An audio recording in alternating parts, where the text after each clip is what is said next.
అయింది. నేను కూడా మెయిన్గా పీసీఓడి ప్రాబ్లంతోనే ఈ కమ్యూనిటీకి పార్ట్ అయ్యాను.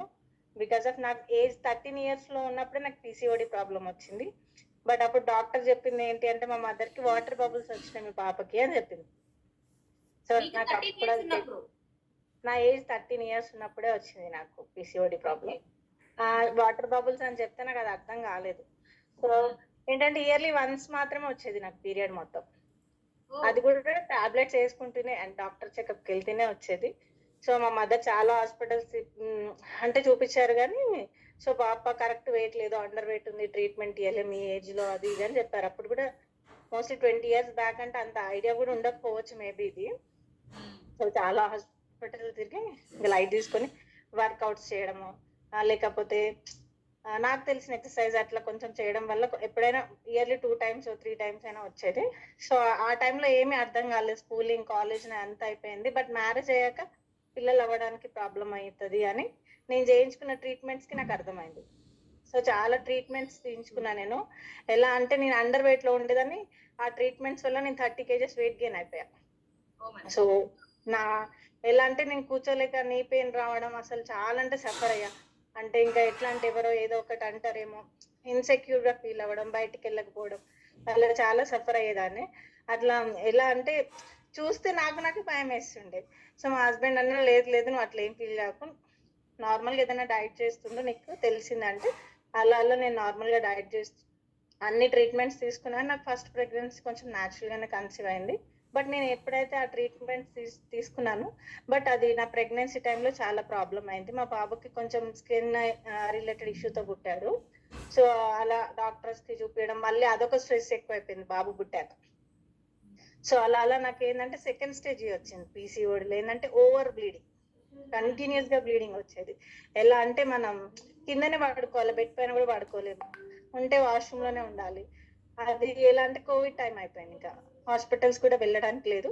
బట్ అలా మా ఒక కజిన్ డాక్టర్, తను గైనకాలజిస్ట్, తన దగ్గరికి వెళ్తే తను ఏమన్నదంటే నీకు ఇమీడియట్ గా యూట్రస్ రిమూవ్ చేయాల్సింది అని అన్నారు.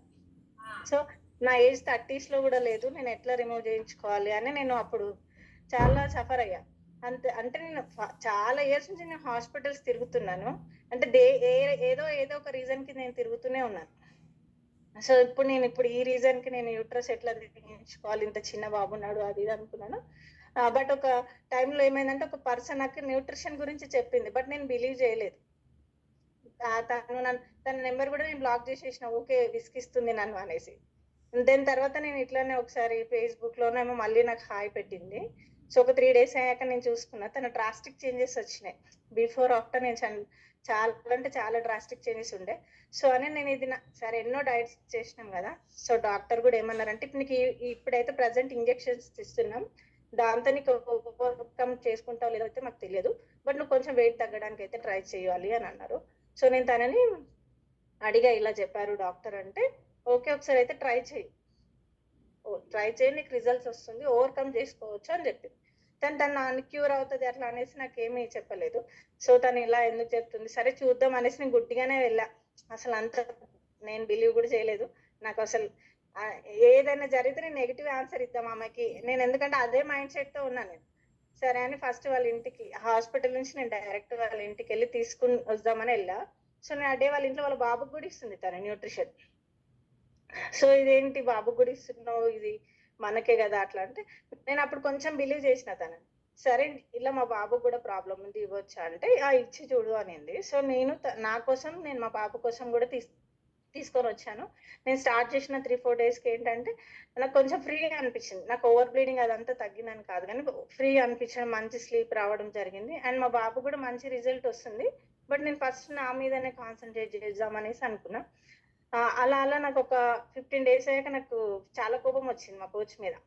ఏంటి నాకు అసలు ఏంటి రిజల్ట్ వస్తలేదు అంటే, సో మా అప్లైన్ కోచ్ దీపికా మ్యామ్తో కనెక్ట్ చేయించారు. తను నీకు ఈ ప్రాబ్లం ఎన్ని ఇయర్స్ నుంచి ఉంది అని అంటారు. అంటే నా ఏజ్ 13 years నుంచి ఉంది అంటే, నువ్వు 13 years ఏజ్ లో వచ్చింది అన్న దానివి ఒక 15 daysకి నువ్వు ఎట్లా తగ్గుతుంది అనుకుంటున్నావు, కనీసం ఒక 90 days కూడా నువ్వు వాడింది నువ్వు ఎలా మాట్లాడుతున్నావు అనగానే, ఓకే తను చెప్పింది కూడా నేను బిలీవ్ చేసినాను. సరే ఒక 90 days, సరే ఇంకా 90 days బ్రెయిన్ లో పెట్టుకొని చేస్తా. ఆ 90 days నేను 14 kgs ఆఫ్ వెయిట్ లాస్ అయింది నాకు తెలియదు, నా పీసీఓడి ఓవర్కమ్ చేసుకుంది కూడా నాకు తెలియదు. సో మళ్ళీ నేను మా కజిన్ ని కనెక్ట్ అయినప్పుడు తనకి నీకు ఇప్పుడు అవసరం లేదు, సో మంచి వెయిట్ లాస్ అయ్యావని చెప్పేసి తను కూడా ఓకే అన్నారు. సో మళ్ళీ ఒకసారి చెకప్ కి రా అన్నసరికి నేను ఒక 20 kgs వెయిట్ లాస్ అయిపోయా టోటల్ గా. టోటల్ 20 kgs వెయిట్ లాస్ అయిపోయాను. న్యాచురల్ గా నాకు అంటే సైక్లింగ్ రావడం స్టార్ట్ అయింది. 14 kgs వెయిట్ లాస్ అయినప్పటి నుంచి మంచిగా సైక్లింగ్ రావడం, ఎవ్రీథింగ్ మంచి జరిగింది. అలా 20 kgs వెయిట్ లాస్ అయ్యాక నాకు మంచి నార్మల్ గా మళ్ళీ న్యాచురల్ గా నేను కన్సీవ్ జరగడం జరిగింది. ఇప్పుడు ఒక చిన్న బాబు 10 months బాబు ఉన్నాడు. నా త్రూ అవుట్ ప్రెగ్నెన్సీ మొత్తం నేను న్యూట్రిషన్ తీసుకున్నాను. నా డెలివరీ అయిన డే రోజు దాకా డెలివరీ అయిన నెక్స్ట్ డే నుంచి కూడా నేను న్యూట్రిషన్ తీసుకున్నా. ఆల్ సప్లిమెంట్స్ కూడా నేను తీసుకుంటున్నాను, అండ్ ఇంక్లూడింగ్ ఉమెన్ చాయిస్ కూడా, ఫీడింగ్ మదర్ అయినా నేను. సో అన్ని సప్లిమెంట్స్ నేను తీసుకుంటున్నా. ఏ డే కూడా నేను న్యూట్రిషన్ అనేది స్టాప్ చేయలేదు. ఈవెన్ మా బాబు కూడా 10 months అయినా కానీ నేను వాడికి కూడా 21 days నుంచి ఆ డైనోషేక్ ఇవ్వడం స్టార్ట్ చేసినాను. సో మా ఫ్యామిలీ మొత్తం న్యూట్రిషన్ తీసుకున్నాను. నేనైతే చాలా సఫర్ అయ్యా పీసీఓడి ప్రాబ్లం. ఎందుకంటే మీరు స్టార్టింగ్ లో చెప్పారు ఎంత పెయిన్ ఉంటది అంటే, నేను హాస్పిటల్స్ తిరిగి తిరిగి నేను చాలా ఎంత సఫర్ అయ్యా అంటే, నాది ఎప్పుడు కన్ఫ్యూజన్ బ్రెయిన్ ఉండేది. అంటే అవుతుందా లేదా, చేయాలా లేదా, ఇట్లా ఇట్లా నెగిటివ్ అయిపోయా. టోటల్ గా నా లైఫ్ స్టైల్ మార్చుకున్నా మా కోచెస్ త్రూ నుంచి. అండ్ ఎలా ఉండాలి, ఎలా మాట్లాడాలి అనేది ఎవ్రీథింగ్, అంటే నేను ఎవ్రీథింగ్ చేంజ్ చేసుకున్నాను బికాస్ ఆఫ్ ఈ కమ్యూనిటీతో పార్ట్ అయి ఉండడం, ప్లస్ నాకు న్యూట్రిషన్ సపోర్ట్ చేసింది. So thank you my coaches. Thank you so much Swapna.